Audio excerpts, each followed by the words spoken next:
हाँ हो गया सर, हो गया।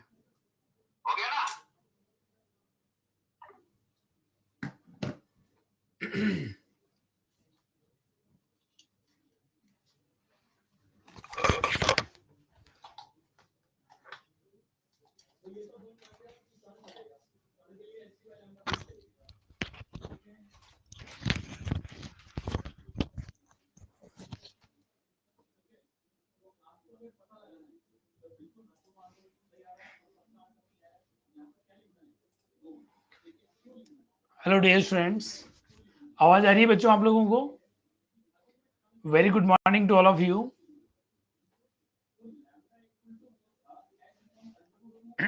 आवाज अच्छे से आ रही है बच्चा? यस, गुड मॉर्निंग बच्चा लोगों। यस, गुड मॉर्निंग बच्चा, गुड मॉर्निंग। चलिए तो करें शुरुआत बच्चों।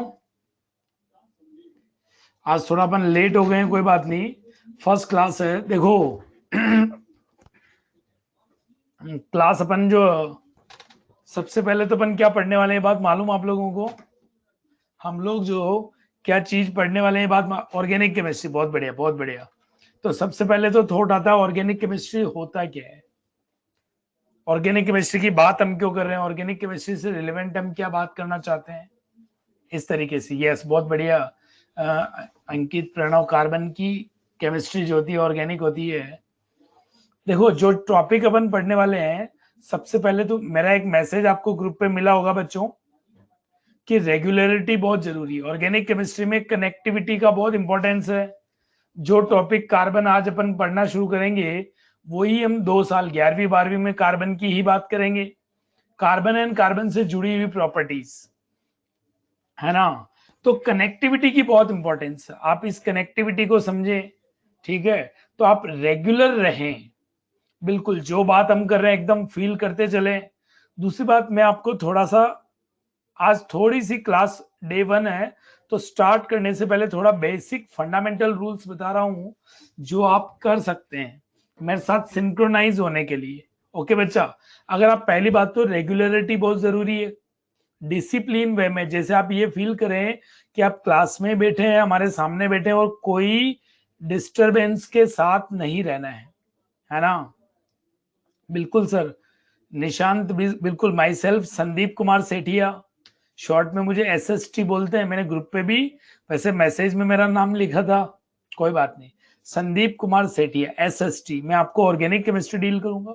ध्यान देना बच्चों, जो मैं आपको हैंड आउट यहाँ पे क्लास में बना रहा हूं, इसके लिए मैं आपके पास 3 ऑप्शंस हैं।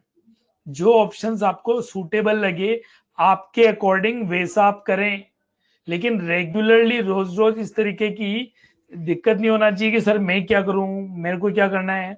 ये आप अपनी राइटिंग स्पीड के हिसाब से देखो। 3 ऑप्शन, पहला है कि जो मैं लिख रहा हूं उसी के साथ साथ लिखते चले जाएं, ठीक है। दूसरी बात, अभी नहीं लिखे, सबसे बेस्ट ऑप्शन ये है अभी नहीं लिखें, और इसको जब क्लास खत्म हो जाए उसके बाद ये जो हैंडआउट्स है जो आपको मिलते हैं, इसको एक बार रीड करके प्रॉपर नोट्स बना लिए जाएं। नोट्स वही एज इट इज कॉपी कर लें, तो पढ़ना भी हो जाएगा, याद भी हो जाएगा। और तीसरी बात, अगर आपको लिखने का बहुत नहीं है, आप लिखना कम पसंद करते हैं, तो आप जो मैं हैंड आउट देता हूं उनका प्रिंट एक सीक्वेंस प्रॉपर में करवा लें, और जैसे एक चैप्टर कंप्लीट हो उसका एक स्पाइरल करवा ले, ताकि आपको वो सिस्टमैटिक चैप्टर्स सीक्वेंस में रहे आपके पास, है ना। तो ये 3 ऑप्शंस में आप लोगों के पास है। जिनको बहुत अच्छे से स्पीड से लिख लेते हैं, कोई तकलीफ वाली बात नहीं, मेरे साथ लिख सकते हो, कोई चक्कर वाली बात नहीं। दूसरी बात ये भी हो सकता है कि आप क्लास के बाद में तसल्ली से पहले जो मैं हैंड आउट भेजता हूं उनको पढ़ो, एक रीडिंग लगाओ, और फिर उसके नोट्स वो एज इट इज कॉपी कर लो, क्योंकि वैसे भी एग्जाम्पल इलुस्ट्रेशन बिना देखे आपको प्रैक्टिस करना ही है। और तीसरा है कि अगर आप लिखना नहीं चाह रहे हैं तो आप प्रिंट आउट करा सकते हैं, कोई परेशानी वाली बात नहीं है। हर क्लास का हैंड आउट आपको इसी क्लास के बाद मिल जाएगा, ग्रुप पर भी मिल जाएगा, और अगर मैं वो गूगल पे जो लिंक शेयर कर दूंगा, क्लियर, जो बेस्ट होगा उसके अकॉर्डिंग हम कर सकते हैं। सब लोग ग्रुप चैट ऑन रखते नहीं, वो अननेसेसरी का पंगे वाला सिचुएशन है। ग्रुप चैट का, मैं आपकी ग्रुप पढ़ रहा हूँ चैट को, लेकिन अगर आप आपस में बात करने लग जाएंगे तो बच्चों का ध्यान ग्रुप चैट पे चला जाता है ना। चलिए फिर भी देख लेंगे, अगर आपको नीड लगे आज स्टार्ट तो करें, कोई दिक्कत नहीं। तो पहली बात, एक कॉपी तो ये बनेगी जिसमें आपके प्रॉपर क्लास नोट्स होंगे। एक ऑर्गेनिक केमिस्ट्री की दूसरी कॉपी आपको और बनानी है जिसमें जितनी भी शीट, रेस और क्वेश्चन पेपर्स, जो भी क्वेश्चंस करने हैं उसमें करें। अच्छा, उसमें ऐसा नहीं है कि शीट जैसे रेस कर रहे हो तो रेस का क्वेश्चन भी लिखने बैठ रहे हो, नहीं। उसमें आप जिस दिन रेस कर रहे हो, रेस का नंबर, डेट और क्वेश्चन नंबर 1 डाला, आंसर जितना रिक्वायर्ड है उतना सॉल्यूशन आपने लिख लिया। और ये अगर आप सिस्टमेटिक करते रहेंगे तो धीरे धीरे आपकी एक अच्छी हैबिट रहेगी, और जब चैप्टर बहुत डेवलप हो जाते हैं तब इनकी नीड पड़ती है, जरूरत होती है, तो आप ये काम कर सकते हैं। अच्छा, जब भी आप क्वेश्चन करें, चाहे रेस का, चाहे शीट का, चाहे क्वेश्चन पेपर का, अगर वो क्वेश्चन आपको इंपॉर्टेंट लगे या आपसे ना हो पहली बार में, तो उस पर मार्क कीजिए, उसको निशान बनाइए, और उसमें आप रिवीजन के टाइम पे उन क्वेश्चंस को पिक करने में, रिवाइज करने में हेल्प मिलेगी। जो अच्छे क्वेश्चंस हैं और वे क्वेश्चन जो आपसे पहली बार में नहीं होते हैं, उन क्वेश्चंस को मार्क करते चले शुरुआत से ही, तो रिवीजन हमें उन क्वेश्चन का करने में, आइडेंटिफिकेशन में हेल्प होगी। अच्छा, दोनों कॉपी नहीं बनेगी, हाँ, आपको इनऑर्गेनिक की कॉपी खाली है ये नहीं, ऐसा नहीं करें। ऑर्गेनिक मतलब सेपरेट कॉपी, रजिस्टर के रजिस्टर भर जाएंगे, नो नीड टू वरी, है ना। तो ये ध्यान देना बच्चों। तो ये मैंने कुछ बेसिक आपको क्लास में, आज ऐसा नहीं है, देखो शुरुआत में टॉपिक धीरे धीरे चलता है तो कंफर्टेबल रहेगा, लेकिन धीरे धीरे आपको लगेगा कि स्पीड भाई अब ठीक ठाक हो गई, अच्छी हो गई। तो ऐसा नहीं है कि रोज ही अपन एक सेम पेस पे काम करेंगे। आज मैं आपसे थोड़ी बात भी कर रहा हूँ, सब लोग हम बात भी कर रहे हैं, कोई दिक्कत नहीं, लेकिन धीरे धीरे हमारे को पैटर्न टोटल पढ़ाई वाला लेके आना है। और इसीलिए आपको बहुत अटेंशन होकर जो बात आप लिखने से ज्यादा समझने पर फोकस करें, फुली कॉन्सेंट्रेट रहें, इधर उधर कहीं भी डिस्टर्ब ना हो। ओके बच्चा, तो करें स्टार्ट बच्चों। हाँ बिल्कुल, फर्स्ट डे इसलिए मैंने सारी बात बता दी ताकि आपको रोज रोज मेरी तरफ से कोई प्रॉब्लम ये ना हो कि सर आपने कुछ बोला ही नहीं, लिखना है कि नहीं लिखना है, क्लास के अभी लिखना है, बाद में लिखना है, क्या करना है। ये मैंने सबसे बड़ी, क्योंकि क्लास में होते हैं तो हम लोग ऑब्जर्व कर लेते हैं कि कौन कहाँ से क्या देख रहा है, लिख रहा है, और यहाँ पर अननेसेसरी कोई डिले करेगा तो वो एक्सेप्टेंस नहीं है उसका। इसीलिए ये तीनों ही ऑप्शन है, हैंड आउट भी आपको मिलेंगे, उनको देख के आप लिख सकते हो, उनका प्रिंट भी करा सकते हैं। चलिए, तो स्टार्ट करता हूं बच्चा मैं आप लोगों को। जो पहला टॉपिक है बच्चों, ध्यान देना, पहला टॉपिक है, बहुत फंडामेंटल टॉपिक है, बहुत ही एक तरह से बेसिक टॉपिक है ऑर्गेनिक केमिस्ट्री में। फर्स्ट टॉपिक जिसको पॉपुलरली हम लोग आईयूपीएसी के नाम से जानते हैं। यहाँ से एग्जाम में क्वेश्चन बन भी सकता है, नहीं भी आता है। जेई मेंस, जेई एडवांस में आईयूपीएसी से क्वेश्चन आ भी जाता है, कभी कभी नहीं भी आता है, लेकिन अच्छा इसका मतलब ये इंपॉर्टेंट नहीं है, नहीं, इंपॉर्टेंट बहुत ज्यादा है, क्योंकि जब तक हम चीजों को पहचानेंगे नहीं, हमें उसकी प्रॉपर्टीज, उसकी रिएक्शंस, उनकी फीचर्स समझ में नहीं आएंगे। तो ये एक तरीके का एक अल्फाबेट है ऑर्गेनिक केमिस्ट्री के लिए। तो ठीक है, चलिए तो अपन शुरुआत करते हैं बच्चों। पहला जो टॉपिक है वह है क्लासिफिकेशन। हम क्लासिफिकेशन की बात कर रहे हैं, classification and nomenclature of classification and nomenclature of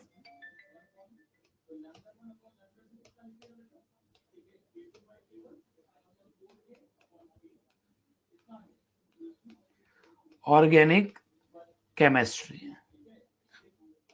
organic compounds। तो मैं आपको क्या निवेदन कर रहा हूं बच्चों, यहाँ पर मैंने 3 वर्ड लिखे हुए हैं। देखो ये शॉर्ट में इस पूरे चैप्टर का नाम आईयूपीएसी है। आईयूपीएसी एक तरीके का नेमिंग लिखने का सिस्टमैटिक पैटर्न है। हमारा अल्टीमेट टारगेट वही है कि किसी मॉलिक्यूल का, ऑर्गेनिक मॉलिक्यूल का, अब मैं क्लास शुरू कर रहा हूं और बच्चों ध्यान देना, मैं शुरुआत में थोड़ा हिस्टोरिकल बैकग्राउंड लेते हुए कि हम आज जिस स्टेज पर है वो कैसे वहां पे पहुंचे, वो लेते हुए शुरुआत कर रहा हूं, ताकि एक स्टोरी आपके दिमाग में रहती है, जनरेट रहती है, तो हम कनेक्टेड रहते हैं कि एकदम हवा में या नहीं टपके अपन लोग। हमें यहाँ तक आने में कितना सफर किया अपन ने, किस तरीके से ग्रेजुअल डेवलपमेंट हुआ, ये बात हम करते हैं, है ना। तो देखो ऑर्गेनिक कंपाउंड्स, यहाँ पर मैंने 3 वर्ड लिखे हुए हैं। एक लिखा क्लासिफिकेशन, एक नोमेनक्लेचर एंड ऑर्गेनिक कंपाउंड्स। तो सबसे पहले तो हमारे दिमाग में आता है ऑर्गेनिक कंपाउंड होते क्या है। ये जो ऑर्गेनिक कंपाउंड्स हैं, फिर हम ये समझ लेंगे कि what is organic compound, then उनको क्लासिफाई करेंगे और फाइनली हम उनका नाम लिखना सीखेंगे। हमारा जो अल्टीमेट गोल है वो ये है कि हम किसी भी मॉलिक्यूल का, ऑर्गेनिक कंपाउंड का आईयूपीएसी नाम लिखना हमारे को आना चाहिए, ठीक है। हाँ, आईयूपीएसी का मतलब international union for pure and applied chemistry, ये एक ऑर्गेनाइजेशन बना रखा है। तो जब आईयूपीएसी की बात करूंगा तो इसकी भी बात करूंगा, है ना। तो ध्यान देना बच्चों, ये जो ऑर्गेनिक कंपाउंड्स हैं, सुनना पहले बच्चों, स्टार्टिंग में हम लोगों का, ह्यूमन बींग्स जो है, हम लोगों का एक बहुत अच्छा फीचर हम लोगों के पास होता है कि हम चीजों को ऑब्जर्व करते हैं, वहां से रिजल्ट कुछ कंक्लूड करते हैं और उससे अपन कम्युनिकेट कर सकते हैं।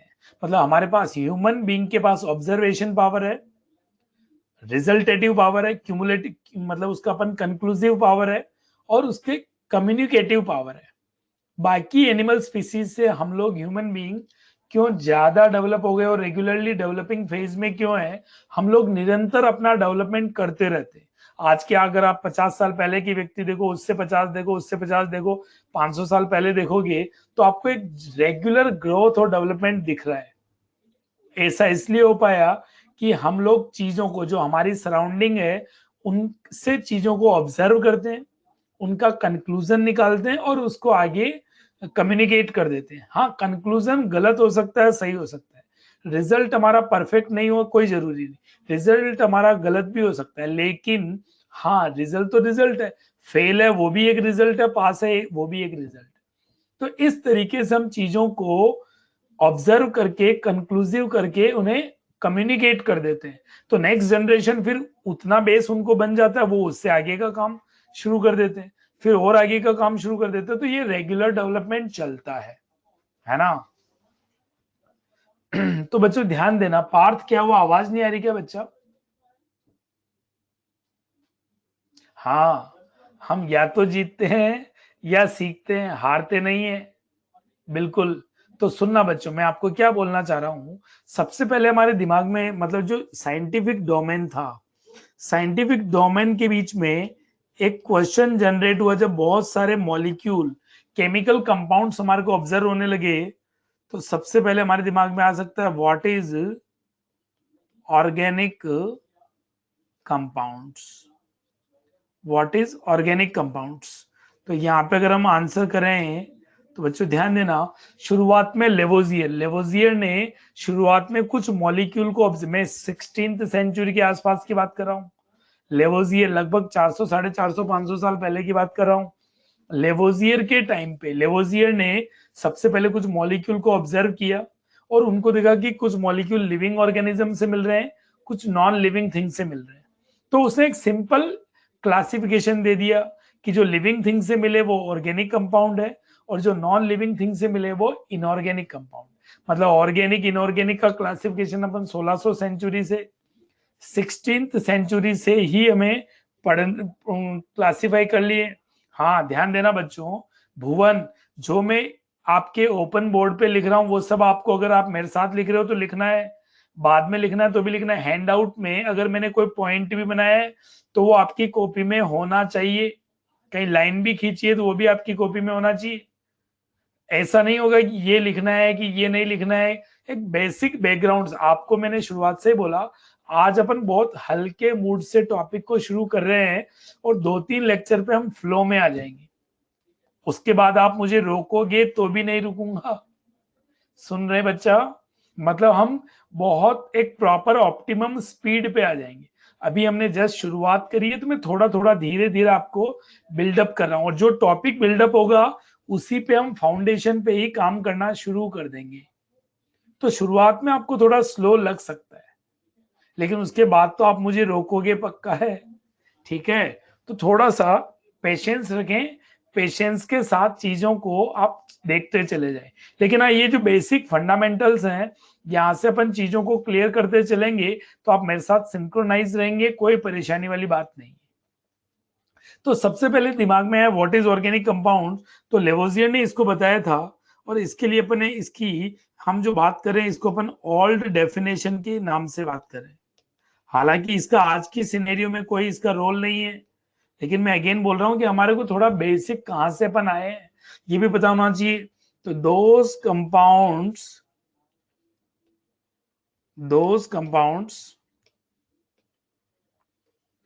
which are those compounds which are obtained from living organism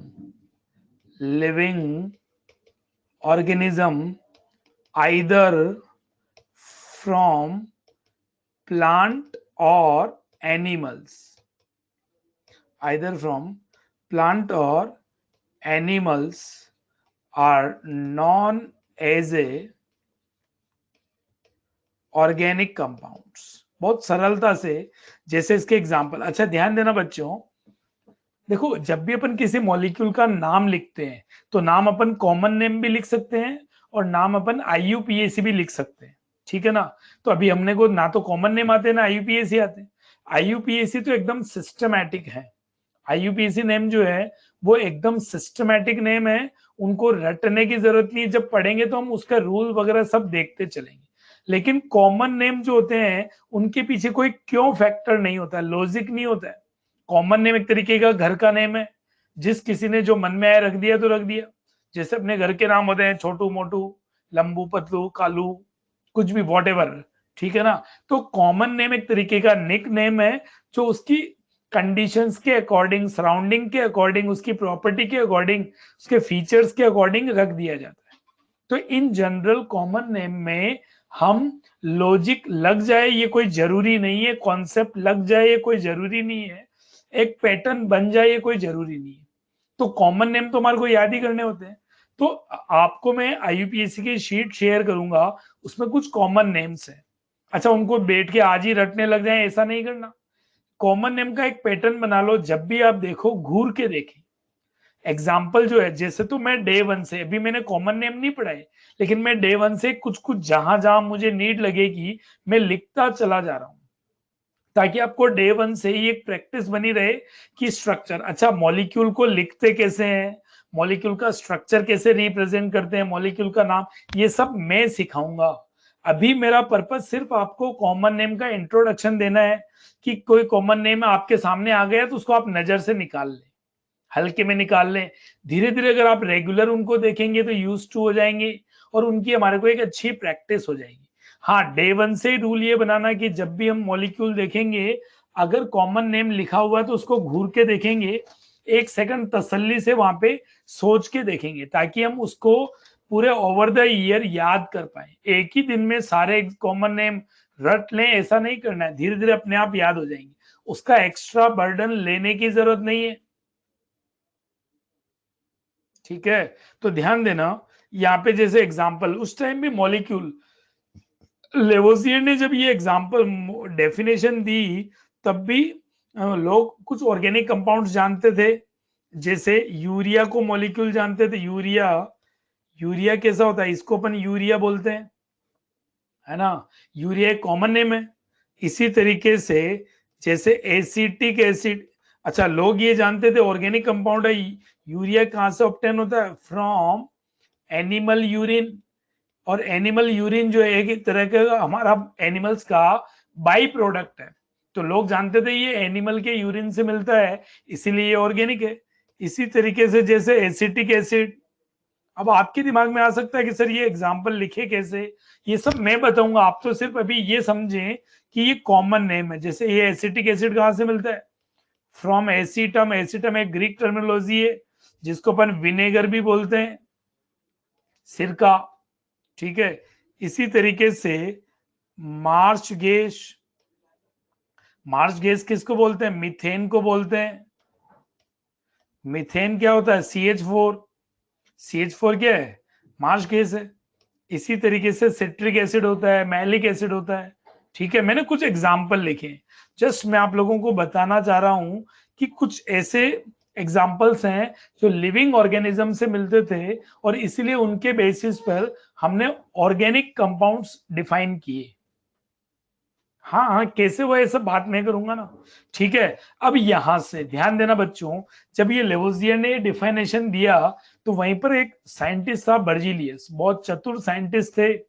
कुछ लोगों का दिमाग बहुत ज्यादा चलता है, वो फटाफट ऑब्जर्व करते हैं और लोगों में कम्युनिकेट भी कर देते हैं। तो बर्जीलियस भी एक ऐसा ही साइंटिस्ट था जो बहुत स्मार्ट और चतुर था। उसने देखा अच्छा मॉलिक्यूल मतलब जो लिविंग ऑर्गेनिज्म से मिले वही ऑर्गेनिक है, इनको लैब में सिंथेसिस नहीं किया जा सकता। और तब तक अपन इनऑर्गेनिक कंपाउंड की सिंथेसिस लैब में करने लग गए थे। मतलब इनऑर्गेनिक कंपाउंड की सिंथेसिस तो लैब में स्टार्ट हो गई थी लेकिन ऑर्गेनिक कंपाउंड की सिंथेसिस नहीं हुई थी। तो लेवोजियर ने क्या किया, सॉरी बर्जीलियस ने क्या किया कि उन्होंने अपनी एक तरह से तुक्का लगाया और एक अपनी थ्योरी जनरेट कर दी। और वो थ्योरी क्या थी, Berzelius vital force theory. Berzelius ने क्या बोला कि ऑर्गेनिक कंपाउंड्स का हम लैब में सिंथेसिस नहीं कर सकते हैं।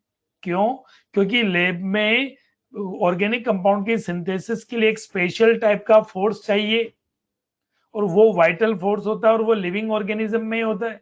हाँ, ये चीजें सब आपके 7th 8th 9th carbon 7th से आने लग जाता है।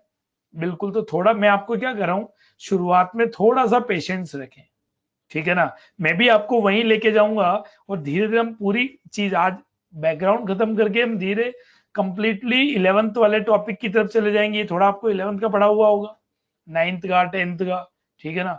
हाँ, बायजीलियस वाइटल फोर्स थ्योरी बाद में डिस्कार्ड हो गई, ये सब मैं बोलूंगा ना बच्चा, आप लोगों को आता है। हाँ, तो बर्जीलियस ने क्या बोला कि ऑर्गेनिक कंपाउंड की सिंथेसिस लैब में पॉसिबल नहीं है। क्यों नहीं है, तो उन्होंने रीजन बोला कि उनके लिए एक वाइटल फोर्स चाहिए। उन्होंने जस्ट तुक्का लगाया, क्या ऑब्जर्व करके कि लैब में आज तक कोई भी ऑर्गेनिक कंपाउंड बना नहीं है, इस बात को बेसिक बनाते हुए।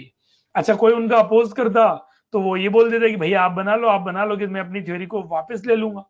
तो इसके ये क्या बोल रहे हैं, according to this theory, according to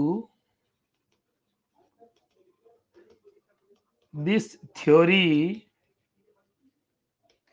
organic compounds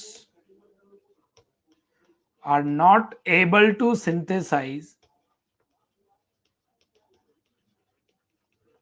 in lab because they required special kind of force, vital force, which is only present in living organism। ये कहां पे मिलता है, लिविंग ऑर्गेनिज्म में मिलता है। According to this theory organic compounds are not able to synthesise in lab because they required special kind of force, vital force, which is only present in living organism। ये कहां पे present है, living organism में, ठीक है। अब ये तो उन्होंने बोल दिया, अब कुछ लोगों ने तो इस बात को मान लिया कि अच्छा ठीक है।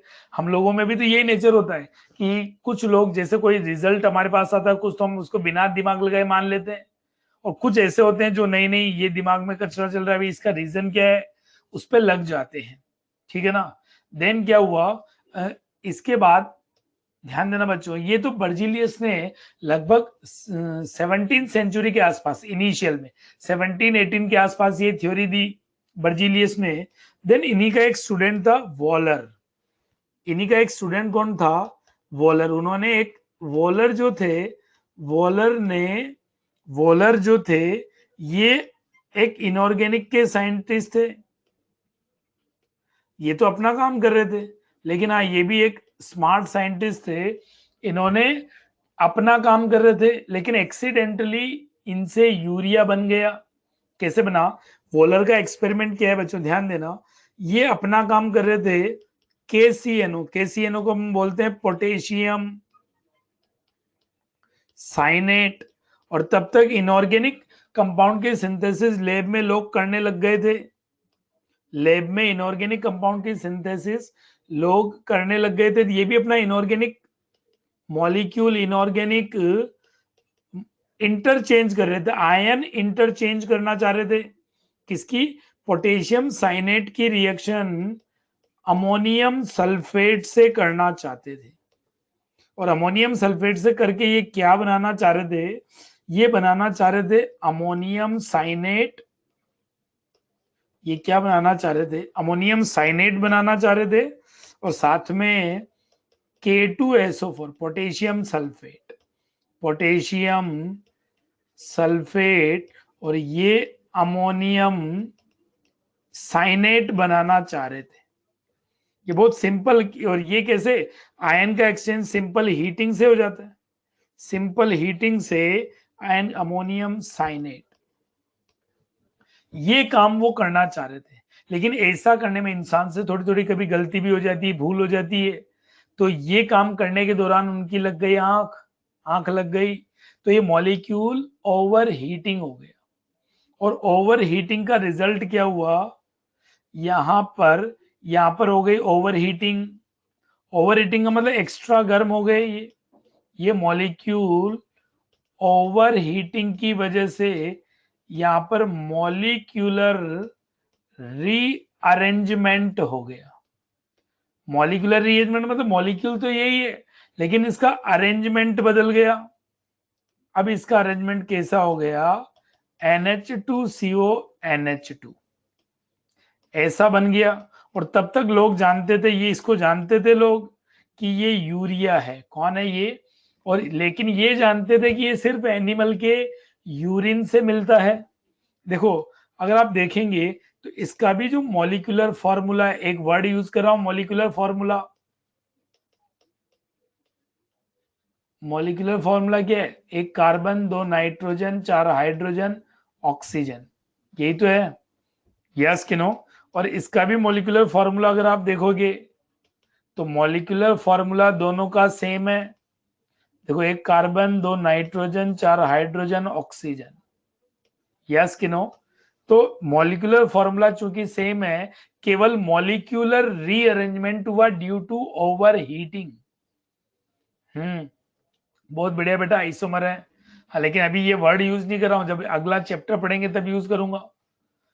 हाँ अब देखो देखो, उसका टारगेट ये नहीं था यूरिया बनाना, लेकिन वो भी यूरिया को जानता था। ये देखते वो बहुत खुश हुआ, अरे वाह आज तो गजब का काम हो गया, यूरिया मिल गया। उन्होंने तुरंत पुड़िया बनाई, पैक किया, और बर्जीलियस की टेबल पे ले जाके रख दिया कि भैया ये देखो सर, ये देखो ये क्या है। तो बोला इसको क्या दिखा रहे हो, तो यूरिया, बर्जीलियस बोलते हैं। तो बोलता हाँ ये यूरिया है, आप भी जानते हैं, मैं भी जानता हूँ, लेकिन मैंने इसे लैब में बनाया। अच्छा, तो लैब में कैसे बनाया, तो उसने प्रोसीजर बता दिया। और तब से लोगों को एक अप्रोच मिल गई, बर्जीलियस की थ्योरी जो है वो बेकार है, कूड़ा है। तो आफ्टर वॉलर वॉलर के एक्सपेरिमेंट के बाद, after Waller experiment Berzelius theory was discarded. अब वो डिस्कार्ड हो गई, यस कि नो। और अब लोगों को एक अप्रोच मिल गई, अब लोग ये सोचने लग गए नहीं, ऑर्गेनिक कंपाउंड की सिंथेसिस भी लैब में की जा सकती है। तो इसके बाद बहुत सारे लोगों ने इस पे काम करना शुरू कर दिया। और देन क्या हुआ, कॉल्बे सिंथेसाइज मीथेन कोल्बे ने मीथेन बनाया। बर्थलोट एक साइंटिस्ट थे, बर्थलोट सिंथेसाइज एसिटिक एसिड एटसेट्रा। इस तरीके से लाइन चलती गई। कोल्बे ने क्या बनाया, उल्टा लिख दिया मैंने, कोल्बे ने एसिटिक एसिड बनाया। कोल्बे ने क्या बनाया, एसिटिक एसिड। और बर्थलोट ने क्या बनाया, मीथेन बनाया। Kolbe synthesise acid, Kolbe synthesise acetic acid, Berthelot synthesise methane. और ये प्रोसेस फिर तो शुरू हो गया। और एक बार जब प्रोसेस शुरू हो गया तो रुकने वाला नहीं है, वो तो बर्थलोट है, वो बर्थलोट।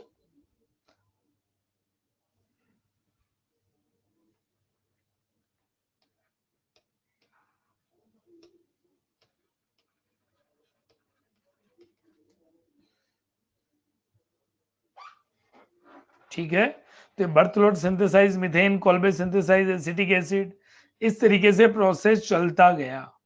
ओके, कोल्बे, कोल्बे सेकंड में कोल्बे है, कोल्बे। ठीक है, चलिए,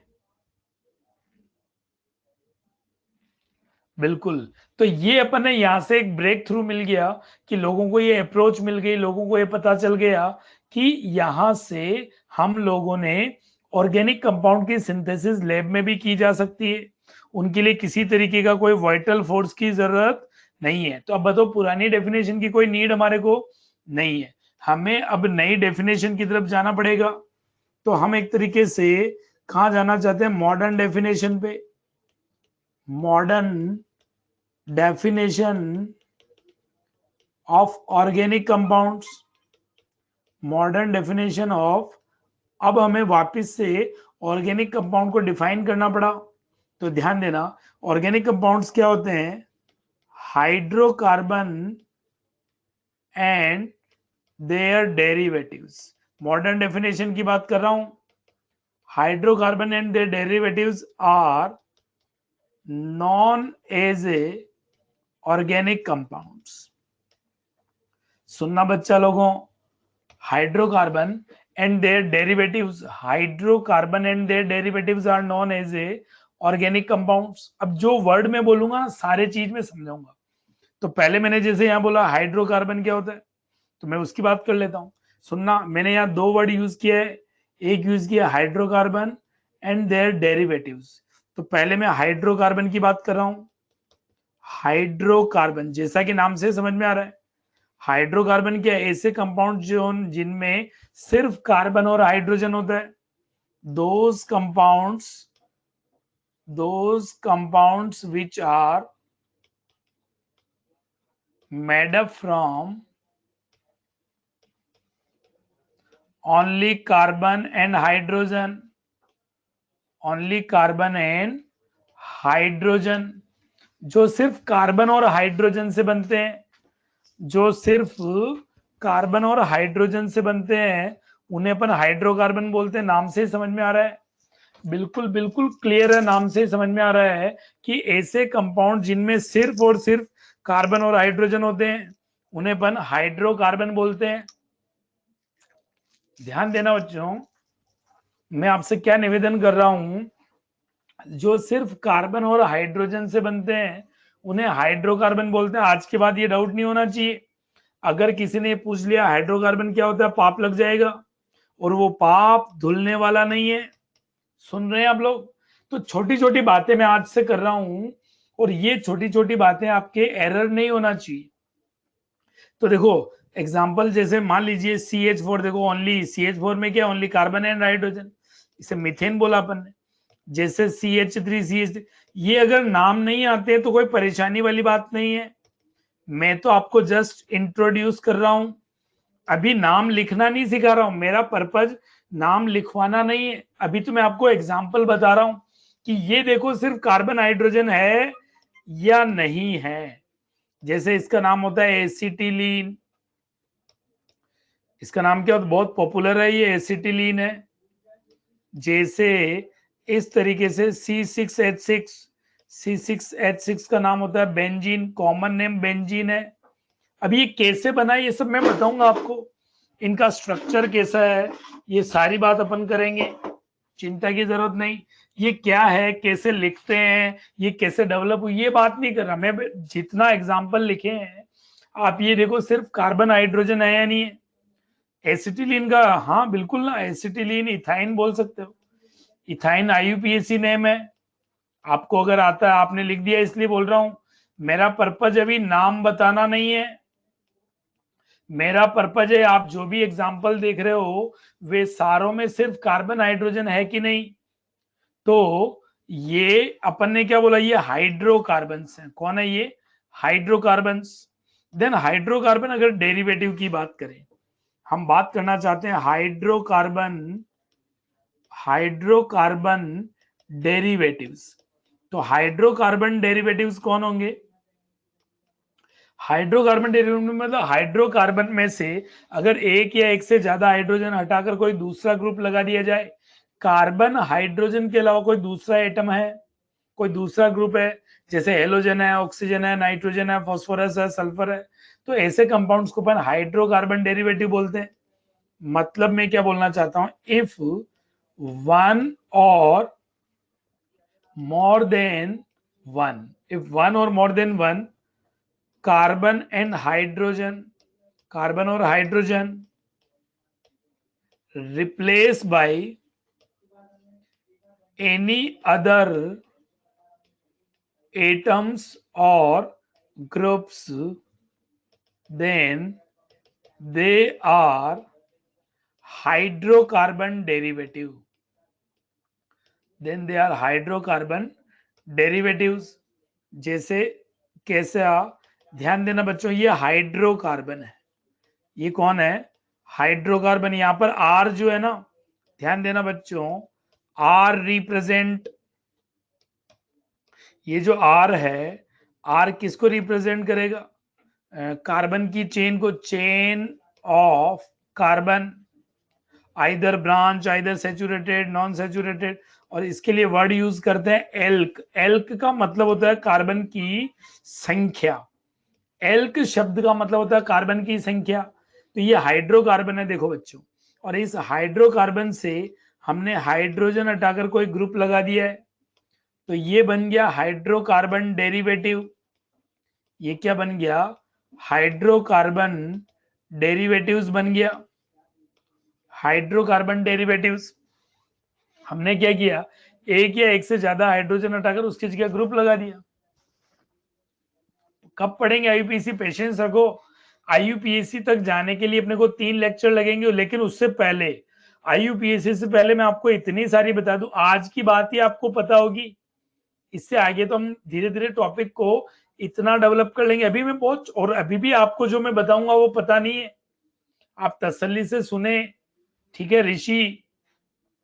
जो बातें मैं अभी प्रोसीड करूंगा वो सारी धीरे धीरे आपको नहीं लगने लग जाएगी, क्योंकि वो मैं इनमें बताने लग जाऊंगा अभी चीजें सारी।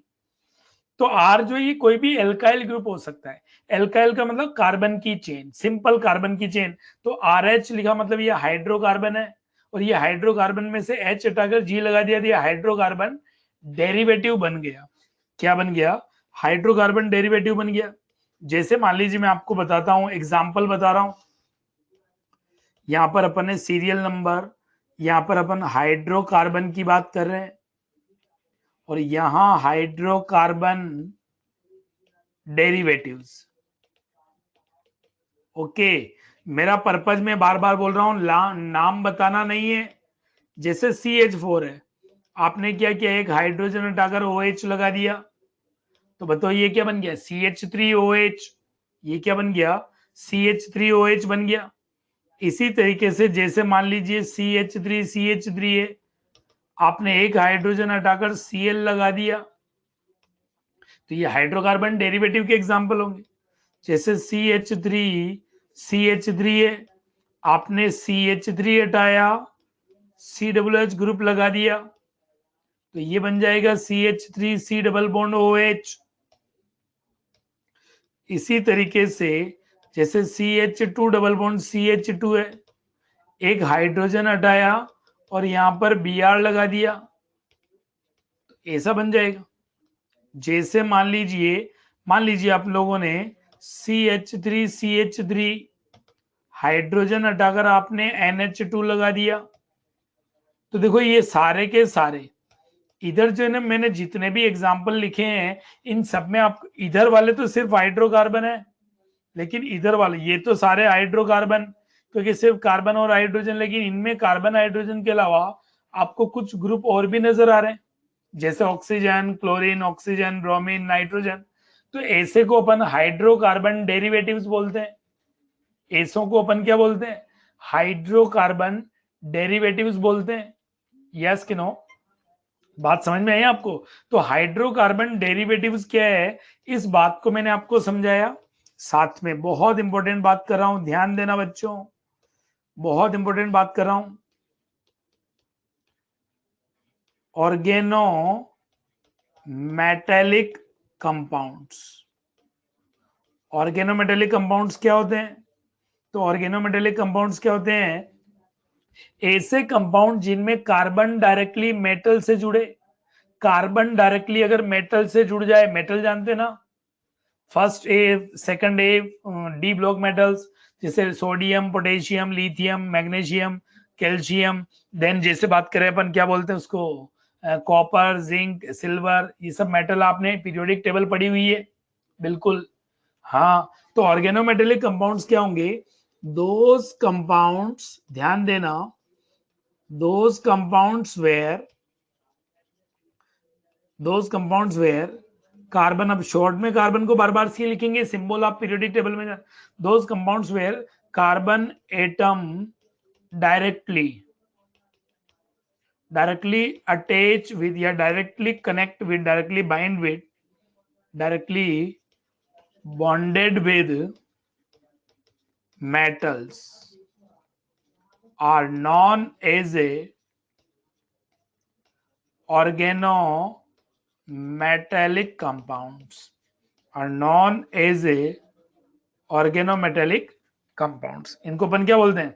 Organometallic compounds. ऑर्गेनोमेटेलिक कंपाउंड्स में देखो कॉन्सेप्ट क्या है, कार्बन की बाइंडिंग जो है वो मेटल के साथ होती है। कार्बन की बाइंडिंग किसके साथ होती है? मेटल के साथ डायरेक्टली। तो जैसे एग्जांपल बता रहा हूं मैं आप लोगों को, एग्जाम्पल ध्यान रखना। देखो मैं आपको एग्जाम्पल अभी जो बता रहा हूं वो कुछ पॉपुलर एग्जाम्पल्स हैं, मैं बार बार निवेदन कर रहा हूं, उनके कॉमन नेम देखकर रटना। बस इतना ध्यान रखो कि जब भी करेंगे एग्जाम्पल देख के घूर के करें। हनी क्या हो गया बेटा, क्या लिख रहे हो? BR BR क्या लिख रहे हो? मुझे समझ ही नहीं आ रहा आप क्या लिख रहे हो, है ना? तो ध्यान देना, मैं आपको लिखवा रहा था जैसे ये RMgX, R का मतलब तो कार्बन की चेन, Mg मतलब मैग्नीशियम, X का मतलब एलोजन। ये एग्जाम्पल बता रहा हूं, इसका नाम हो जाएगा एल्काइल। एल्काइल तो कार्बन को बोलते हैं, मैग्नीशियम हैलाइड, ठीक है। और इसका कॉमन पॉपुलर नेम जो है, इसको बोलते हैं ग्रिग्नार्ड रिएजेंट। इसका कॉमन पॉपुलर नेम जो है वो क्या हो जाएगा? ग्रिग्नार्ड रिएजेंट, ठीक है। देन इसी तरीके से R2ZN, इसका नाम क्या हो जाएगा? Dialkyl zinc. तो इसका कॉमन नेम होता है फ्रैंकलैंड रिएजेंट। जैसे R2CuLi, देखो देखो सारों में कार्बन R मेटल से जुड़ा, इसे बोलते हैं डाई एल्काइल लिथियम क्यूप्रेट। और ये गिलमैन्स रिएजेंट होता है। ये कौन सा रिएजेंट होता है? गिलमैन्स रिएजेंट होता है। तो देखो बच्चों इन सब में देखो कार्बन जो है वो मेटल से जुड़ा हुआ है। कार्बन किससे जुड़ा हुआ है? मेटल से जुड़ा हुआ है कार्बन। यस कि नो? कार्बन मेटल से, कार्बन मेटल से, कार्बन मेटल से, ये एक तरीके के ऑर्गेनोमेटेलिक कंपाउंड्स हैं। अब इनको यहाँ पढ़ने क्यों लग गए? हम पढ़ रहे हैं ऑर्गेनिक कंपाउंड क्या होते हैं। हम क्या पढ़ रहे हैं, ऑर्गेनिक कंपाउंड होते क्या हैं, ये बात अपन पढ़ रहे हैं। तो देखो ये जो एग्जांपल्स है ये ऑर्गेनोमेटेलिक कंपाउंड्स हैं। और ध्यान देना बच्चों, जो ऑर्गेनोमेटेलिक कंपाउंड्स हैं, नोट करके बोलना चाह रहा हूं, ध्यान देना, all organometallic compounds, all organometallic compounds are also consider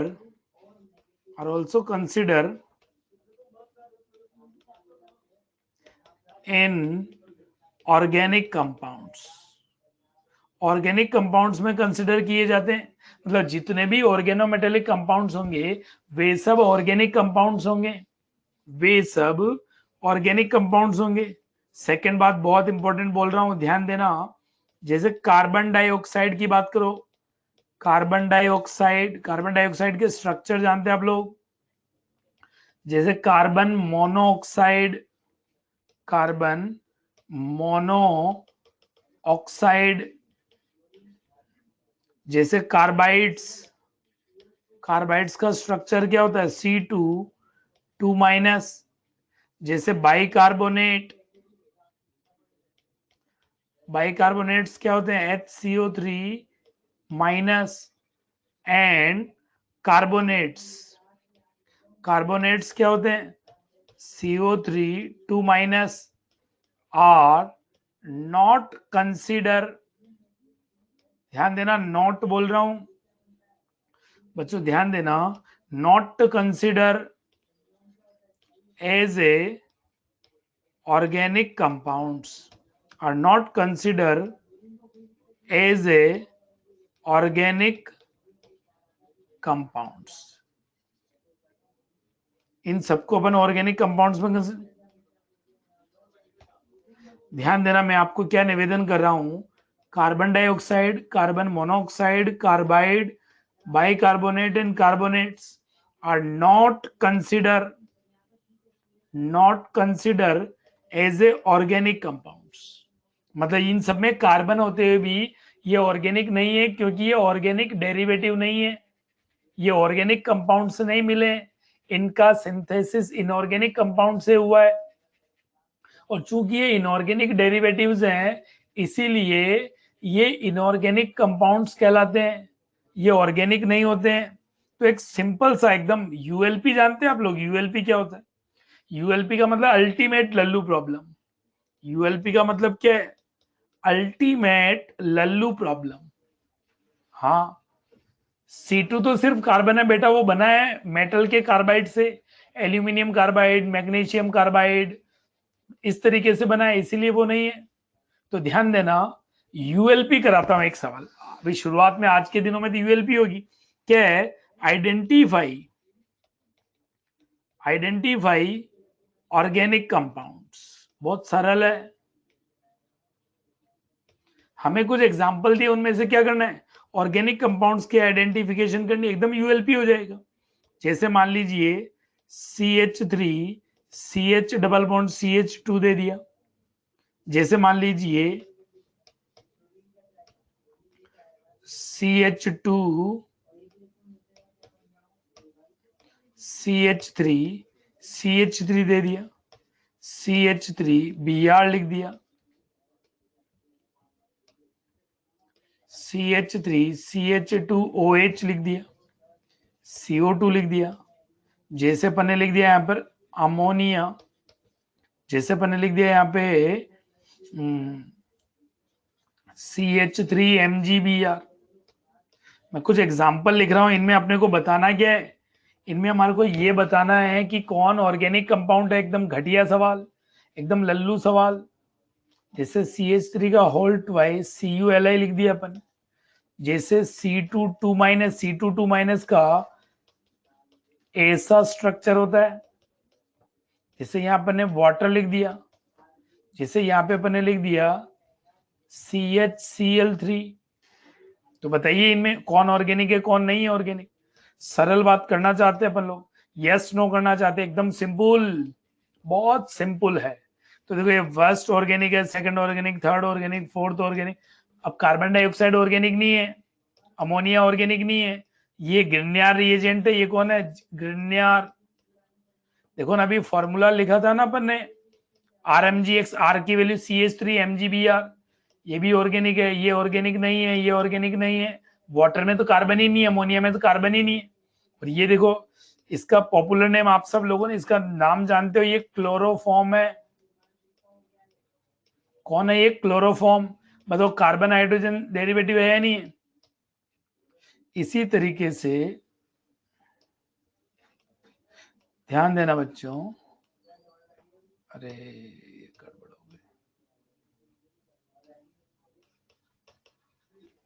ये क्लोरोफॉर्म है, ठीक है। ये क्लोरोफॉर्म अपन ने लिखा है इसको, ठीक है बच्चों। जैसे इसी तरीके से और भी एग्जांपल यूज किए जा सकते हैं। जैसे कोई आपसे बोले Na2CO3 क्या है, जैसे कोई आपसे बोले KHCO3 क्या है, जैसे कोई आपसे बोले कि CCH3CHCl2 क्या है, जैसे किसी ने बोल दिया हमारे को CH3 का हॉल्ट वाइज जिंक क्या है, तो बता सकते बिल्कुल। ये देखो, ये कार्बोनेट है। कार्बोनेट जो होता है ऑर्गेनिक कंपाउंड नहीं होता है, बाइकार्बोनेट भी नहीं होता है। ये हो जाएगा, ये हो जाएगा। यस कि नो? हाँ। तो ऑर्गेनिक कंपाउंड्स कौन है? मैंने आपको अभी डेफिनेशन बताई है सिर्फ। What is organic compounds? तो ऑर्गेनिक कंपाउंड में ऑर्गेनोमेटेलिक कंपाउंड्स भी कंसिडर किए जाते हैं। Organometallic compounds are also consider in organic compounds. और ये बात आपको समझ में आ गई क्या? देन हम नेक्स्ट आगे कंसिडर करते हैं। देखो, ये मैंने आपको पहली डेफिनेशन बताई कि व्हाट इज ऑर्गेनिक कंपाउंड्स। मैंने आपको क्या बताया कि ऑर्गेनिक कंपाउंड्स होते क्या हैं। तो ऐसे कंपाउंड जो हाइड्रोकार्बन है, हाइड्रोकार्बन के डेरिवेटिव्स हैं, या आप बोल सकते हो जो ऑर्गेनोमेटेलिक कंपाउंड्स हैं वे भी ऑर्गेनिक कंपाउंड्स होंगे। लेकिन ध्यान देना, carbon dioxide, carbon monoxide, carbonate, bicarbonate, carbides are not consider as a organic compounds. हाँ, कार्बन तो है ना इनमें, लेकिन मैंने आपको बोला ना ये इनऑर्गेनिक डेरिवेटिव्स हैं। इनऑर्गेनिक कंपाउंड से इनकी सिंथेसिस की जाती है, और इसीलिए ये ऑर्गेनोमेटेलिक सॉरी ये ऑर्गेनिक कंपाउंड्स में कंसिडर नहीं होते हैं। हाँ, ठीक है। चलिए, तो ये मैंने बताया पहली डेफिनेशन अपन ने बात करी व्हाट इज ऑर्गेनिक कंपाउंड्स। अब ऑर्गेनिक कंपाउंड्स में अपन ने हाइड्रोकार्बन की बात करी, हाइड्रोकार्बन में अपन ने कार्बन की बात करी, तो हमारे को कार्बन की प्रॉपर्टीज जानना जरूरी है। मतलब मैं आप लोगों को एक तरीके से बायोडेटा बता रहा हूं। किसका? Biodata of carbon. कार्बन का अपने को बायोडेटा तो मालूम होना चाहिए ना, जिसकी बात अपन रात दिन करेंगे। जब मिलेंगे, जब कार्बन की बात करेंगे, तो कार्बन का बायोडेटा तो मालूम होना चाहिए। यस कि नो? तो ध्यान देना। हाँ, सिर्फ हाइड्रोजन के कंपाउंड ऑर्गेनिक कंपाउंड नहीं होते हैं बेटा, कार्बन तो जरूरी है। कार्बन की केमिस्ट्री ऑर्गेनिक है, कार्बन तो जरूरी है। कार्बन और हाइड्रोजन की केमिस्ट्री को ऑर्गेनिक बोलते हैं, ठीक है। तो चलिए, हाइड्रोकार्बन में बायोडेटा ऑफ कार्बन की बात करूं, तो कार्बन को पहले तो ऐसा लिखा जाता है, सब लोग जानते हैं, पहचानते हैं, कोई चक्कर वाली बात यहाँ पे नहीं है, ठीक है। ये जो रिप्रेजेंट करता है, ये 6 इसका एटॉमिक नंबर है, और ये जो 12th है ये इसका एटॉमिक मास है। और सी तो कार्बन का रिप्रेजेंटेशन है। सी जो है वो तो क्या है? कार्बन का रिप्रेजेंटेशन है। यस कि नो? कार्बन का रिप्रेजेंटेशन है, तो ठीक है। अगर कोई इसका इलेक्ट्रॉनिक कॉन्फ़िगरेशन, कार्बन का हमें कोई इलेक्ट्रॉनिक कॉन्फ़िगरेशन लिखने की बात करे, तो 1s2 2s2 2p2 ऐसे ही तो लिखते हैं। अगर इसका हम डिब्बा डायग्राम बनाए, तो ये रहा 1s2, s में केवल एक ऑर्बिटल होता है, p में 3 ऑर्बिटल होते हैं। इलेक्ट्रॉन फिल करना आता है कि नहीं आता है? ये इसका ये वैकेंट ऑर्बिटल ग्राउंड स्टेट है। अभी ये जो है ये ग्राउंड स्टेट की बात कर रहा हूं। और कोई भी बॉन्ड, अरे ये जो है ये एक्सटर्नल शेल है, ये एक्सटर्नल या आउटर शेल, ये इंटरनल शेल है, यस कि नो? आउटर शेल में 4 इलेक्ट्रॉन है। बेटा KHCO3 क्यों नहीं होगा? क्योंकि बार बार बोलता रहा हूं, carbonate, bicarbonate, carbon dioxide, carbide, carbon monoxide, ये सब इनऑर्गेनिक डेरिवेटिव्स है। मतलब इनकी सिंथेसिस अपन इनऑर्गेनिक कंपाउंड से करते हैं, इसीलिए ये ऑर्गेनिक में कंसिडर्ड नहीं होते हैं। ठीक है, किसी कंपाउंड में अगर हाइड्रोजन नहीं है तो वो ऑर्गेनिक नहीं हो सकता? नहीं हो सकता ना। कार्बन जरूरी है, हाइड्रोजन हो ये कोई जरूरी नहीं। CCl4 जो है कार्बन टेट्राक्लोराइड, ये देखो एक एग्जांपल और लिख लेता हूं, यहाँ पे लिखो। जैसे आप बात करो CCl4 की, CCl4 में एक भी हाइड्रोजन नहीं है, लेकिन ये हाइड्रोकार्बन डेरिवेटिव है। मीथेन के चारों हाइड्रोजन हटाए अपन ने, ऑल 4 हाइड्रोजन हटा दिए।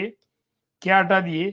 सभी 4 हाइड्रोजन हटाकर 4 क्लोरीन लगा दिए, तो CCl4 बन गए। यस कि नो? तो ये हाइड्रोकार्बन में कार्बन के साथ हाइड्रोजन हो कोई जरूरी नहीं, कोई दूसरे से भी वैलेंसी सेटिस्फाइड हो सकती है। ठीक है, अब ध्यान देना, ये ग्राउंड स्टेट। अब बच्चों ध्यान देना, पहली बात तो मैं बात कर रहा हूं बॉन्ड की। तो आपने इनऑर्गेनिक केमिस्ट्री में केमिकल बॉन्डिंग पढ़ लिया है, तो जो बॉन्ड में बात कर रहा हूं ऑर्गेनिक केमिस्ट्री में, इन जनरल में कोवलेंट बॉन्ड की बात कर रहा हूं। इनऑर्गेनिक केमिस्ट्री में आपने metallic bond, coordinate bond, covalent bond, ionic bond, van der Waals bond, ये सब पढ़े हैं। इनऑर्गेनिक केमिस्ट्री में आप लोगों ने बॉन्ड के अलग अलग वेराइटी पढ़ी है। तो उन वेराइटी में से जब भी मैं बॉन्ड बोल रहा हूं ऑर्गेनिक केमिस्ट्री में, बॉन्ड का मतलब कोवलेंट बॉन्ड। और कोवलेंट बॉन्ड जो वो इक्वल शेयरिंग से बनता है। एक इलेक्ट्रॉन इधर के एटम से, एक इलेक्ट्रॉन इधर के एटम से, दोनों ने ज्वाइन कर लिया। और एटम्स इलेक्ट्रॉन की शेयरिंग क्यों करते हैं? ऑक्टेट पूरा करने के लिए।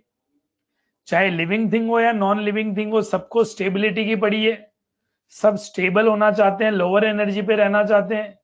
तो इसीलिए नॉन लिविंग एटम्स जो है वो भी अपने आउटर शेल में 8 इलेक्ट्रॉन रखना चाहते हैं, ऑक्टेट पूरा करना चाहते हैं। और ऑक्टेट पूरा करने के लिए इलेक्ट्रॉन का या तो शेयरिंग करते हैं या कंप्लीट ट्रांसफर करते हैं। जो कंप्लीट ट्रांसफर से बॉन्ड बने वो एक तरीके का आयनिक बॉन्ड होता है। कोऑर्डिनेट बॉन्ड में भी कंप्लीट ट्रांसफर होता है। कोऑर्डिनेट बॉन्ड में एक डोनर एक एक्सेप्टर। कोऑर्डिनेट बॉन्ड बनने के बाद कोवलेंट बॉन्ड जैसा ही होता है, बनने के तरीके में अंतर है। कोऑर्डिनेट बॉन्ड और कोवलेंट बॉन्ड के फॉर्मेशन में डिफरेंस है, बाकी बनने के बाद कोऑर्डिनेट बॉन्ड भी कोवलेंट बॉन्ड जैसा ही है। हाँ, तो देखो कार्बन की ग्राउंड, अच्छा कोई भी एटम ग्राउंड स्टेट में, ये सारी बातें आपने पढ़ी हुई है। मैं तो सिर्फ आपको रिकॉल करा रहा हूं ताकि आगे मैं कभी भी यूज करूं। बॉन्ड बोल रहा हूं मतलब आपके दिमाग में होना चाहिए कोवलेंट बॉन्ड, हम और बॉन्ड की बात नहीं कर रहे हैं। तो कोवलेंट बॉन्ड होता क्या है आपको आता है, लेकिन मैं फिर भी रिवाइज करा रहा हूं, रिकॉल करते हुए टॉपिक को कंटिन्यू कर रहा हूं, ताकि आपको अगर कोई थोड़ी भी कंफ्यूजन है तो वो दूर हो जाए। ठीक है ना? तो ध्यान देना, कोई भी एटम ग्राउंड स्टेट में बॉन्ड नहीं बनाता, वो उसके लिए एक्साइट हो जाता है। तो यहां से एक्साइटमेंट स्टेट जब होगी तो एक्साइटेड स्टेट में इलेक्ट्रॉन का ट्रांसफर हो जाता है। ये देखो, ये तो इनर शेल है। इनर शेल बॉन्ड बनाने में पार्टिसिपेट नहीं करते हैं, और बॉन्ड बनाने में, बॉन्ड मतलब कोवेलेंट बॉन्ड, बार बार बोल रहा हूं मैं, निवेदन कर रहा हूं, ये एक्साइटेड स्टेट है।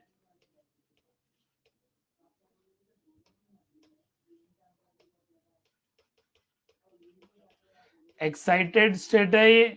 ठीक है, और एक्साइटेड स्टेट में बॉन्ड से ऑर्बिटल से इलेक्ट्रॉन की शिफ्टिंग हायर में हो गई, तो ये हाफ फिल्ड ऑर्बिटल हो गए। अब कार्बन के हाफ फिल्ड ऑर्बिटल कितने हो गए? 4। तो ये अधिकतम कितने बॉन्ड बना सकता है? 4 बॉन्ड बना सकता है। कितने बॉन्ड बनाएगा? 4 बॉन्ड बना सकता है। इसीलिए कार्बन टेट्रावेलेंट होता है। ये देखो, जैसे हाइड्रोजन के साथ इसने बॉन्ड बनाए, मान लीजिए किसके साथ बनाए, ये हाइड्रोजन के साथ इसने बॉन्ड बनाए, मान लो। ऐसे मैं आप लोगों को बता रहा हूं, तो ये बॉन्ड बन गए। तो ये मीथेन का, ये देखो ये मीथेन का फॉर्मेशन हो गया, जहां ये मीथेन का लाल वाला मीथेन का इलेक्ट्रॉन, काला वाला इलेक्ट्रॉन कार्बन का। अब बताओ इस टाइम पे, यहाँ पे देखो एक कार्बन ने अपना बॉन्ड बना के 8 इलेक्ट्रॉन पूरे कर लिए, 8 इलेक्ट्रॉन पूरे कर लिए, या मैं बोलूं ऑक्टेट कंप्लीट कर लिया। ठीक है। और हाइड्रोजन जो होता है वो डुप्लेट पूरा करता है, हाइड्रोजन के पास एक ही ऑर्बिटल होता है, डुप्लेट कंप्लीट किया इसने, तो ये स्टेबल हो गया कि नहीं हुआ? Stable compound formation, stable compound formation via covalent bond. Equal sharing से जो बॉन्ड बनता है, मैं बार बार निवेदन कर रहा हूं, वो कोवेलेंट बॉन्ड है। इक्वल शेयरिंग से जो बॉन्ड बनता है वो बॉन्ड कौन सा है? कोवेलेंट बॉन्ड होता है। यस कि नो? तो ये हाफ फिल्ड ऑर्बिटल्स जो होते हैं कोवेलेंट बॉन्ड बनाने में पार्टिसिपेट करते हैं। हाँ, CCl4 ऑर्गेनिक कंपाउंड है बेटा Dhruv. Sir what about CO? मैंने बताया तो है बेटा, कार्बन मोनोऑक्साइड इनऑर्गेनिक कंपाउंड है, वो ऑर्गेनिक नहीं है। ठीक है, तो कार्बन, यहां से मैं कार्बन, आपको मैं कार्बन के फीचर्स बता रहा हूं, तो ध्यान देना बच्चों। पहली बात तो मैं बोलना चाहता हूं, carbon is tetravalent. Carbon is tetravalent मतलब कार्बन की 4 वैलेंसी होती है, वो ऐसा भी हो सकता है, कार्बन की 4 वैलेंसी ऐसा भी हो सकता है, या इसको भी मैं लिखता हूं, carbon is tetravalent and its and its valency is usually satisfied by hydrogen atom। अगर कोई और एटम लिखा है तो अच्छी बात है, नहीं लिखा है तो उसकी वैलेंसी को अपन हाइड्रोजन से सेटिस्फाइड करते हैं। Carbon is tetravalent and it's valency is usually satisfied by hydrogen atom. ठीक है, दूसरी बात ध्यान देना बच्चों, क्या बोल रहा हूं, कार्बन जो है सिंगल बॉन्ड भी बना सकता है, डबल बॉन्ड भी बना सकता है, ट्रिपल बॉन्ड भी बना सकता है। Carbon has ability to form multiple bond with same atom और एनी अदर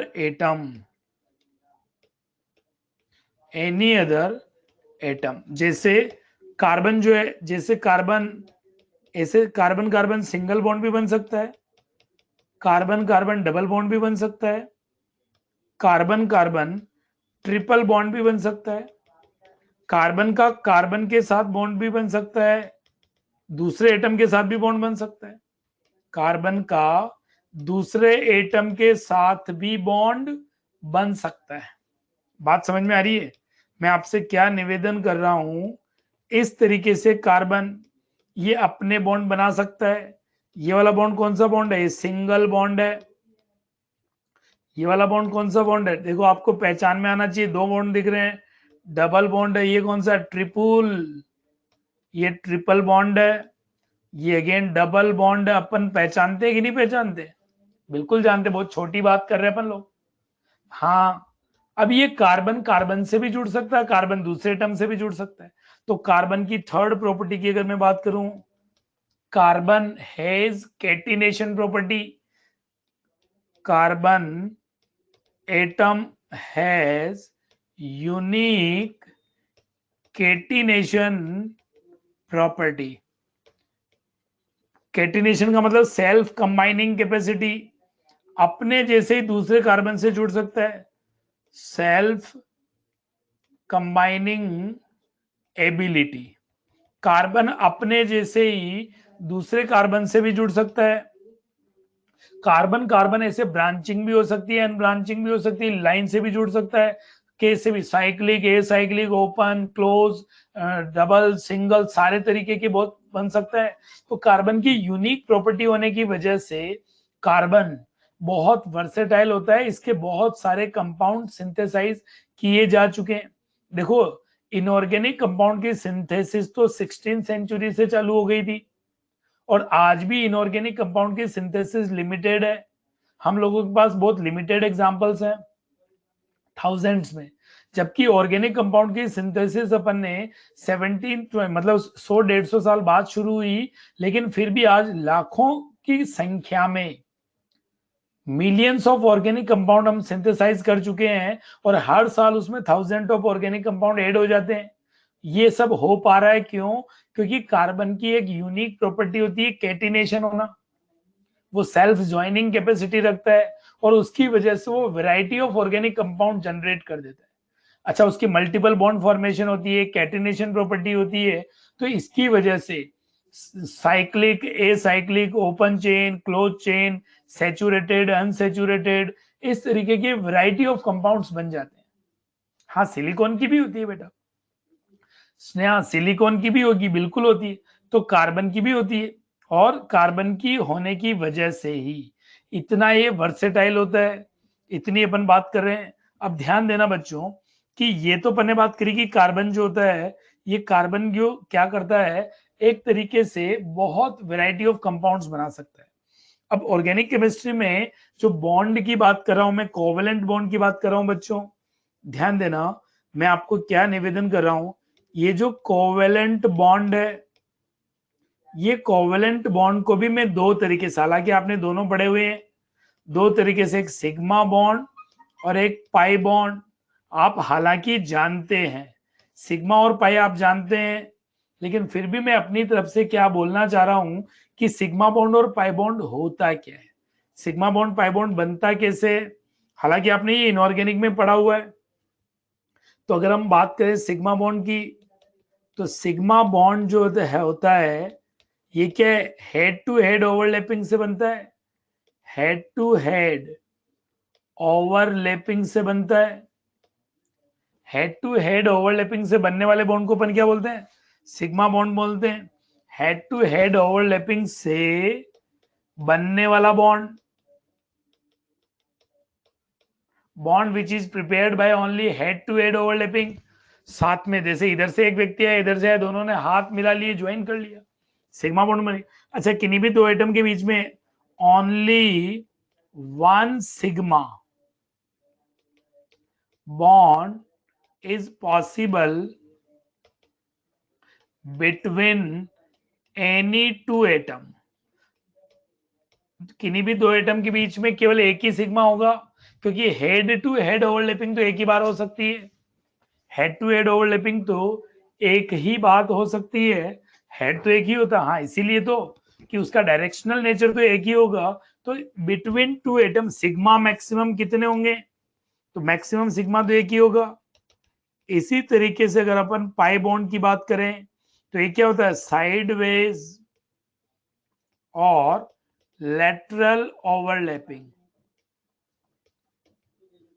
से बनने वाला bond, bond which is prepared by lateral और साइडवेज ओवरलैपिंग, और किन्हीं भी दो एटम के बीच में बिटवीन एनी टू एटम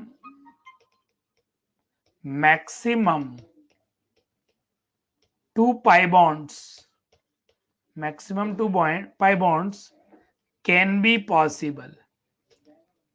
कितने पाई बॉन्ड हो सकते हैं, दो पाई बॉन्ड हो सकते हैं। अच्छा, किन्हीं भी दो एटम के बीच में पहला बनने वाला बॉन्ड तो सिग्मा ही होगा, फर्स्ट जो बनने वाला बॉन्ड है वो तो सिग्मा बॉन्ड ही होगा। जैसे ये कार्बन कार्बन है, ये कार्बन कार्बन है, और ये कार्बन कार्बन है, कार्बन कार्बन चार बॉन्ड नहीं होता है, कार्बन कार्बन ऐसा घटिया स्ट्रक्चर मत बना देना, ये तो पॉसिबल ही नहीं है। कार्बन कार्बन चार बॉन्ड नहीं होती, क्योंकि डायरेक्शन ही तीन होती है, X Y Z, X axis, Y axis, Z axis, तो फोर्थ दो एटम के बीच में चार बॉन्ड बनाना पॉसिबल नहीं है। हाँ, किसी ने बना दिया तो पक्का पाप लगेगा, गड़बड़ हो जाएगी। ध्यान देना, जो किन्हीं भी एटम के बीच में, ये देखो, ये सिग्मा बॉन्ड है, ये वाला बॉन्ड कौन सा, सिग्मा।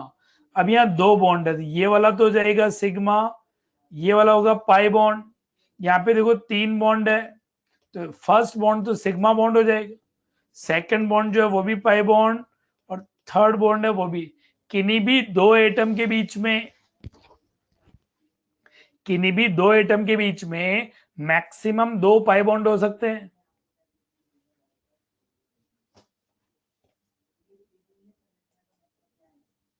किन्हीं भी दो एटम के बीच में मैक्सिमम कितने पाई बॉन्ड हो सकते हैं, किन्हीं भी दो एटम के बीच में मैक्सिमम दो पाई बॉन्ड और एक सिग्मा हो सकता है। एक सिग्मा बॉन्ड हो सकता है, 2 पाई बॉन्ड हो सकते हैं। तो सिग्मा और पाई बॉन्ड आपको अगर काउंटिंग आना चाहिए कि कैसे सिग्मा कैसे पाई बॉन्ड कैसे ये होता है, ये बात समझ में आना चाहिए। और थोड़ा सा एक वर्ड और यूज कर रहा हूं ताकि मैं कहीं यूज कर लूं तो आपको कोई तकलीफ नहीं है, हालांकि ये भी आप लोगों ने बहुत डिटेल में पढ़ा हुआ है, हाइब्रिडाइजेशन। मैं आपको हाइब्रिडाइजेशन पढ़ा नहीं रहा हूं, मैं आपको हाइब्रिडाइजेशन नहीं पढ़ा रहा हूं, मैं तो मुझे जितनी नीड है उतना बता, हालांकि आपको बहुत डिटेल में पढ़ा हुआ है। हाइब्रिडाइजेशन का अगर आप सिंपल मीनिंग निकालें तो mixing of pure orbitals with same energy, जो सेम ऑर्बिटल एनर्जी वाले ऑर्बिटल्स है उनकी मिक्सिंग करने पर उतने ही नए ऑर्बिटल बन जाते हैं। इस कॉन्सेप्ट को हाइब्रिडाइजेशन बोलते हैं। और किसी सेंट्रल एटम का हाइब्रिडाइजेशन ऑर्गेनिक में निकालना बहुत सरल है। इनऑर्गेनिक में है तो आपने sp3 sp2 sp sp3d sp3d2 sp3d d2 sp2 d sp3 इस तरीके से पढ़े हैं। हमें इतना जरूरत नहीं, हमें सिर्फ sp sp2 sp3 चाहिए। तो हाइब्रिडाइजेशन कैसे निकालते हैं कि number of sigma bond on central atom plus number of lone pair. Lone pair और अगर सिग्मा बॉन्ड का नंबर अगर अपने को निकालना आता है तो ये हाइब्रिडाइजेशन, हाइब्रिडाइजेशन के number of sigma bond plus number of lone pair. अगर टोटल, इफ टोटल, और इस वैल्यू को अपन बोलते हैं steric number, total steric number is 4, then hybridisation जो है वो क्या होगा, sp3। अगर टोटल स्टेरिक नंबर 3 है तो हाइब्रिडाइजेशन होगा sp2। स्टेरिक नंबर अगर 2 है तो हाइब्रिडाइजेशन होगा sp। और स्टेरिक नंबर क्या चीज है, स्टेरिक नंबर यही है, स्टेरिक नंबर क्या है, number of sigma bond plus number of lone pair, lone pair का नंबर और सिग्मा बॉन्ड का नंबर, ये उसका स्टेरिक नंबर होता है। हाँ, ये शॉर्ट ट्रिक बता रहा हूं बस, मैं आपको पूरा कॉन्सेप्ट, ये तो पढ़ा हुआ आप लोगों ने, मैं तो आपको ऑर्गेनिक में इससे काम चल जाएगा। तो कोई ये ना बोले कि मुझे हाइब्रिडाइजेशन निकालना नहीं आ रहा, सर हाइब्रिडाइजेशन कैसे निकालें, हाइब्रिडाइजेशन को कैसे डिफाइन करें, हमें तो ये आता ही नहीं है। तो मैं आपको इसलिए बता रहा हूँ कि sp3 sp2 sp ये तीन की जरूरत है हमारे को बस, और ये तीन ही अपने को आना चाहिए। ठीक है, बात समझ में आई क्या बच्चों? जैसे अगर हम बात करें, ये एग्जाम्पल तो अपन देख लेंगे उसमें, तो ये उसका स्टेरिक नंबर है। फॉर एग्जाम्पल, जैसे एक एग्जाम्पल लेके क्लास को ओवर करने की तरफ आ गए हम लोग आज। जैसे मान लीजिए CH3 तो इसको कैसे लिखेंगे, इसे ही तो लिखेंगे CH3, ये कार्बन की 4 वैलेंसी। तो यहाँ पे अगर आप देखोगे तो 4 सिग्मा बॉन्ड है, तो हाइब्रिडाइजेशन क्या हो जाएगा, sp3 हो जाएगा। जैसे CH2 तो यहां पे देखो ये कार्बन पर एक पाई बॉन्ड है, ये सिग्मा ये सिग्मा ये सिग्मा, तो 3 सिग्मा बॉन्ड 3 सिग्मा बॉन्ड, तो ये हाइब्रिडाइजेशन क्या हो जाएगा, sp2 हो जाएगा। अगर आप जैसे बहुत बेसिक एग्जांपल लिया मैंने, इस कार्बन के पास केवल 2 ही सिग्मा बॉन्ड है, कौन सा, एक सिग्मा, ये तो हमारा कौन सा बॉन्ड है, ये तो पाई है, ये भी पाई है, और 2 सिग्मा होता है तो हाइब्रिडाइजेशन क्या होता है, sp होता है। यस कि नो? तो ये मैंने कुछ एग्जांपल देके बात करी, और यहां अपन क्लास को ओवर कर रहे हैं, ध्यान देना बच्चों। और ये मैं आपको हैंड आउट सभी इस पे सेंड कर देता हूं, टाइटल डाल के कर देता हूं पूरा कंप्लीट।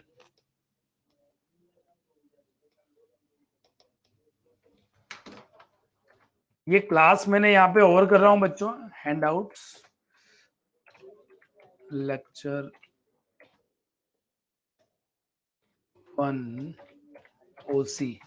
अच्छा, चैप्टर क्या है, IUPAC, और डेट क्या आज 10/0,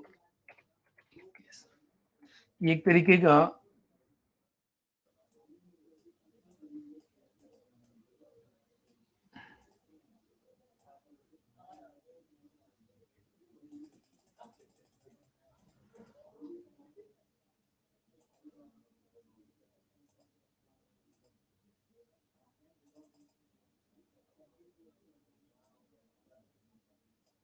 ये आपको अभी हैंडआउट्स जो है वो मिल जाएंगे बच्चों, ठीक है। और इसके आगे अब कार्बन के टाइप्स क्या होंगे, हाइड्रोजन के टाइप्स क्या होंगे, और क्लासिफिकेशन वाले पार्ट पर हम नेक्स्ट टर्न पर चलेंगे। ओके, ये मैं आप लोगों को हैंडआउट जो है वो शेयर कर दूंगा, अभी अभी शेयर कर रहा हूं।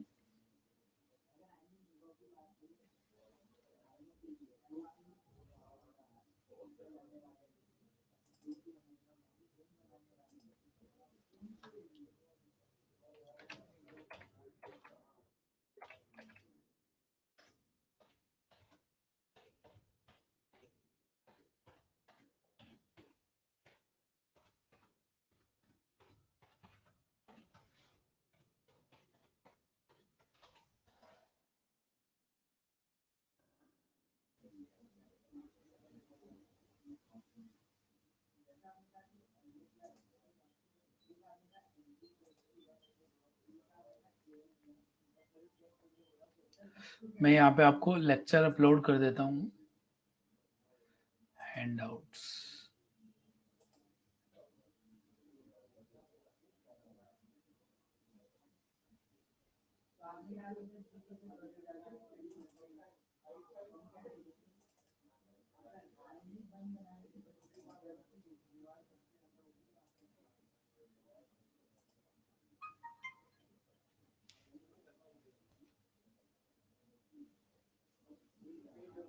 यस, बाय बाय बच्चों।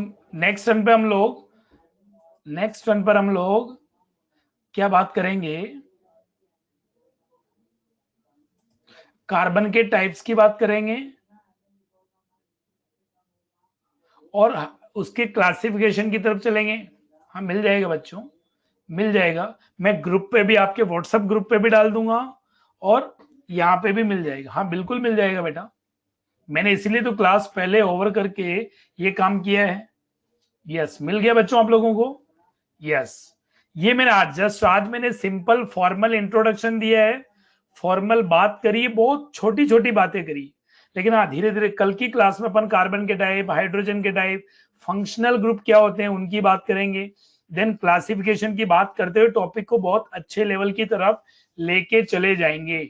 अभी एक दो दिन होमवर्क नहीं रहेगा और देन हम लोग होमवर्क की तरफ बढ़ेंगे। अभी शुरुआत में तो कुछ होमवर्क है ही नहीं, क्योंकि आज तो हमने एक साथ ज्यादा कुछ नहीं पढ़ा है, ठीक है। तो आप ध्यान दे बच्चों, मैंने आज आप लोगों को सिर्फ इतना बताया कि कार्बन ऑर्गेनिक कंपाउंड्स होते क्या है, ऑर्गेनिक कंपाउंड्स होते क्या है, उनकी डेफिनेशंस क्या है, पहले हम कहां थे, कहां से हमने ग्रेजुअली डेवलपमेंट लेकर हम कहां पहुंचे, और अब हम कार्बन और हाइड्रोजन से रिलेटेड क्या क्या बात कर सकते हैं।